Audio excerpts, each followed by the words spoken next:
बिस्मिल्लाहिर्रहमानिर्रहीम। आप देख रहे हैं हमारा YouTube channel the law desk.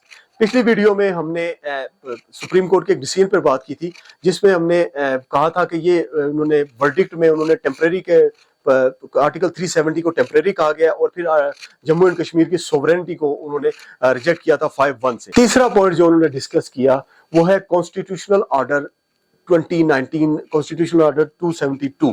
2019 में उन्होंने जो प्रेसिडेंशियल ऑर्डर 1954 की जगह पे नया लाया और उन्होंने प्रेसिडेंट से और कंकरेंस ली पार्लियामेंट से, और उन्होंने इसको लेजिस्लेटिव असेंबली के तौर पे इस्तेमाल करते हुए उन्होंने ये सारा प्रेसिडेंशियल ऑर्डर लाया, तो उसको उन्होंने वैलिड करार दिया। उन्होंने कहा ये कॉन्स्टिट्यूशनल है, लेकिन जो उसका एक पार्ट है उसको उन्होंने अनकॉन्स्टिट्यूशनल करार दिया। इसको अनकॉन्स्टिट्यूशनल इस तरह से करार दिया गया कि इन्होंने जो सारा लिया आर्टिकल 367 का, आर्टिकल 367 क्लास 4 में जाके इन्होंने इंटरप्रिटेशन क्लास के थ्रू वहां पे कॉन्स्टिट्यूशन असेंबली को चेंज कर दिया लेजिस्लेटिव असेंबली के वर्ड से। तो उन्होंने कहा कि जो कि आपने प्रेसिडेंशियल ऑर्डर को 2019 ले आए हैं और उसका सारे का सारा इफेक्ट अब जम्मू एंड कश्मीर पे है, तो उसकी वजह से इंडियन कॉन्स्टिट्यूशन अब अप्लाई होता है जम्मू एंड कश्मीर पे, तो उसकी वजह से अब आपको कोई जरूरत नहीं थी ये कॉन्स्टिट्यूशन असेंबली और लेजिस्लेटिव असेंबली का ये करने की। तो ये अनकॉन्स्टिट्यूशनल काम किया है। What you can do is directly, you have no need to do indirectly, ये उन्होंने बेसिकली लिखा है।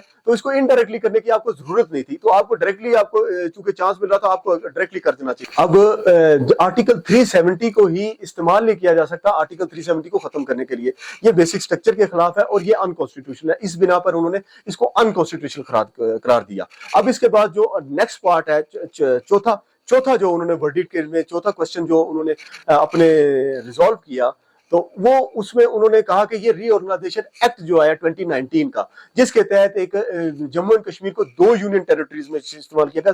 तो आर्टिकल 3 बेसिकली इंडियन कॉन्स्टिट्यूशन का ये कहता है कि जम्मू इसको यूनियन टेरिटरीज में अगर part of the union territory तकसीम किया जा सकता है, लेकिन होल एज ए होल इसको इस्तेमाल आर्टिकल 3 के तहत यूनियन टेरिटरी को चेंज नहीं किया सकता उसका स्टेटस। लेकिन इन्होंने इस सारे को कर दिया। तो फिर इसमें सुप्रीम कोर्ट ने एक बहुत ही अजीबोगरीब, अब यहां पर आकर हम ये जरूर कह सकते हैं कि बायस्ड डिसीजन लिया, बड़ा ही अजीबोगरीब फैसला छोड़ दिया। उन्होंने कहा चूंकि इंडियन गवर्नमेंट ने हमसे आगे प्रॉमिस कर लिया और इंडियन गवर्नमेंट ने स्टेटहुड को दोबारा से रिस्टोर करने का वादा किया हुआ है, जिसकी वजह से जो सुप्रीम कोर्ट ऑफ इंडिया है उसने इंडियन इलेक्शन कमीशन को यह हुक्म दिया कि 30 सितंबर 2024 को आपने इलेक्शन करवाने हैं। अब वो 30 सितंबर 2024 को चूंकि इलेक्शन करवाने का उनको ऑर्डर दे दिया है, तो अब इसकी वजह से हम इस पे डिसीजन पे नहीं, क्योंकि इंडियन पार्लियामेंट ने और इंडियन गवर्नमेंट ने ये फैसला कर लिया, ये इंडियन गवर्नमेंट ने हमसे प्रॉमिस किया है कि अब ये हम 30 सितंबर को 2024 को करवाएंगे और स्टेटहुड को दोबारा जल्दी बहाल कर देंगे।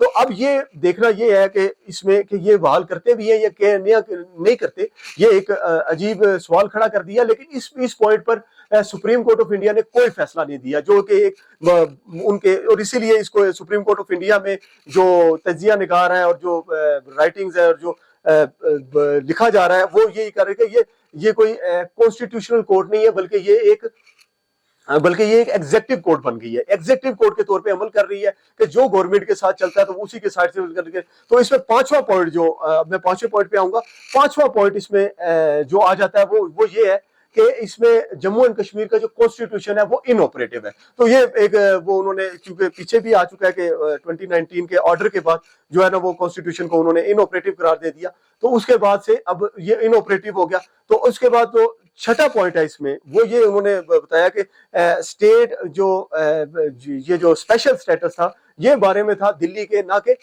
जम्मू एंड कश्मीर के। तो फिर जम्मू एंड कश्मीर के बारे में और उसके मुख्तलिफ रीजन लिखी है उन्होंने अपने हिसाब से। तो अब इसको अगर हमने यहीं पे आज इसको कंक्लूड करते हैं, और इसके बारे में जो इश्यूज खड़े हुए, जो इन्होंने एक गलत अपने जो बातें बताई, और हमें लगता है कि वो उन्होंने वर्डिक्ट में जो गलती की और हमारा क्या इस पे एनालिसिस होगा, तो इस वीडियो को देखते रहिए। और अगर आप चाहते हैं कि नेक्स्ट वीडियो में आपके पास आए तो लाइक और कमेंट और सब्सक्राइब और बेल आइकन का बटन जरूर दबाइएगा। तो तब तक के लिए हमें इजाजत दीजिए।